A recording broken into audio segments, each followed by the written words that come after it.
ગુજરાતમાં ભાજપ અને ક્ષત્રિયો વચ્ચે વિવાદ ચાલી રહ્યો છે. હવે વધતા વિવાદ વચ્ચે સ્વામિનારાયણ સંપ્રદાયના સંતો મેદાનમાં આવ્યા છે. સ્વામિનારાયણ સંપ્રદાયે હવે ભક્તો અને લોકોને ભાજપને મત આપવા માટે અપીલ કરી છે. વડતાલ સ્વામિનારાયણ સંપ્રદાયના સંત અને મુખ્ય કોઠારીએ અપીલ કરી કે લોકસભા ચૂંટણી ભાજપને જ મત આપજો. વડતાલ સ્વામિનારાયણ મંદિરના ડોક્ટર સંત સ્વામી અપીલ કરતા કહ્યું છે કે લોકસભાની ચૂંટણીમાં ભાજપને મત આપો. અયોધ્યામાં બનેલું રામ મંદિર નરેન્દ્ર મોદીના લીધે શક્ય બન્યું છે. પાવાગઢ મંદિર પર ચડેલી ધજા નરેન્દ્ર મોદીને લીધે શક્ય બની છે. 2 વખત ભાજપ સરકારથી દેશમાં અનેક ધાર્મિક કાર્યો થયા છે. ત્રીજી વખત ભાજપને જ મત આપવાની ડોક્ટર સંત સ્વામીની ખુલ્લી અપીલ છે.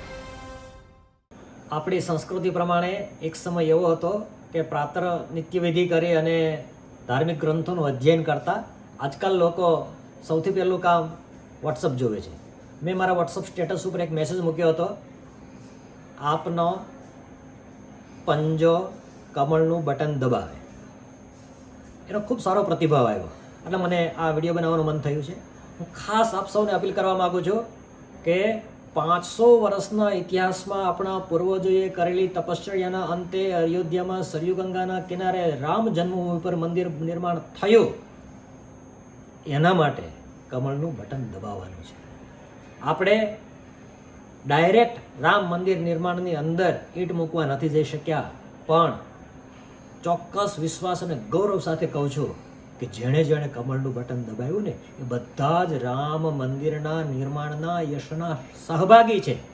ખાસ કરીને રામ મંદિર નિર્માણ હોય, કાશી કોરિડોર હોય, મહાકાલ કોરિડોર હોય કે પાવાગઢ ઉપર ધજા ચડતી હોય કે ચારધામનો કોરિડોર બનતો હોય, દેશ અને દુનિયા સમક્ષ ભારત વિશ્વગુરુ છે એવું વાતાવરણ સર્જાયું હોય તો એ વાલા મતદાતાઓ આપ સૌએ વિશ્વાસ રાખી અને જે કમળનું બટન દબાવ્યું ને એના કારણે શક્ય બન્યું છે.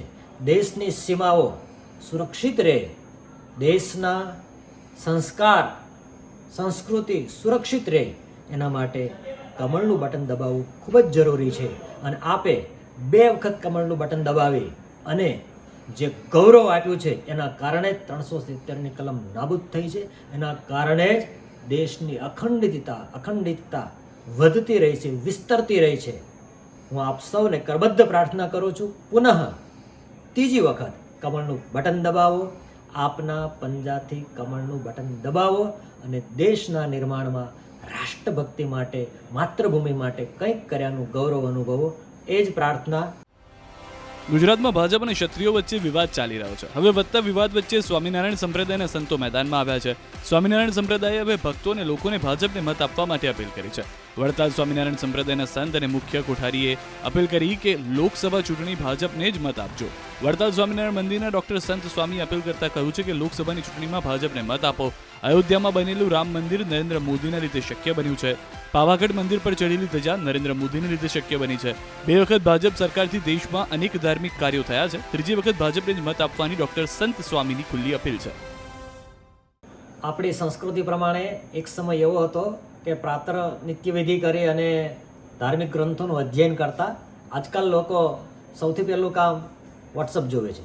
મેં મારા વોટ્સઅપ સ્ટેટસ ઉપર એક મેસેજ મૂક્યો હતો, આપનો પંજો કમળનું બટન દબાવે.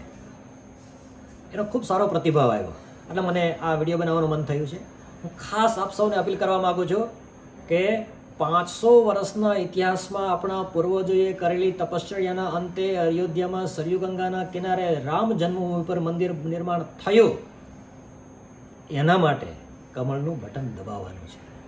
આપણે ડાયરેક્ટ રામ મંદિર નિર્માણની અંદર ઈંટ મૂકવા નથી જઈ શક્યા, પણ ચોક્કસ વિશ્વાસ અને ગૌરવ સાથે કહું છું કે જેણે જેણે કમળનું બટન દબાવ્યું ને એ બધા જ રામ મંદિરના નિર્માણના યશના સહભાગી છે.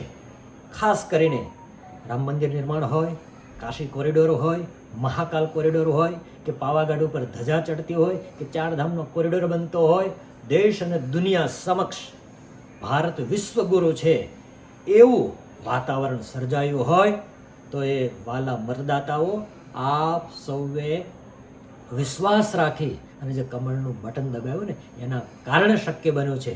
દેશની સીમાઓ સુરક્ષિત રહે, દેશના સંસ્કાર સંસ્કૃતિ સુરક્ષિત રહે, એના માટે કમળનું બટન દબાવવું ખૂબ જ જરૂરી છે. અને આપે 2 વખત કમળનું બટન દબાવી અને જે ગૌરવ આપ્યું છે એના કારણે જ 370ની કલમ નાબૂદ થઈ છે. એના કારણે જ દેશની અખંડિતતા વધતી રહી છે, વિસ્તરતી રહી છે. હું આપ સૌને કરબદ્ધ પ્રાર્થના કરું છું, પુનઃ ત્રીજી વખત કમળનું બટન દબાવો, આપના પંજાથી કમળનું બટન દબાવો અને દેશના નિર્માણમાં રાષ્ટ્રભક્તિ માટે, માતૃભૂમિ માટે કંઈક કર્યાનું ગૌરવ અનુભવો. એ જ પ્રાર્થના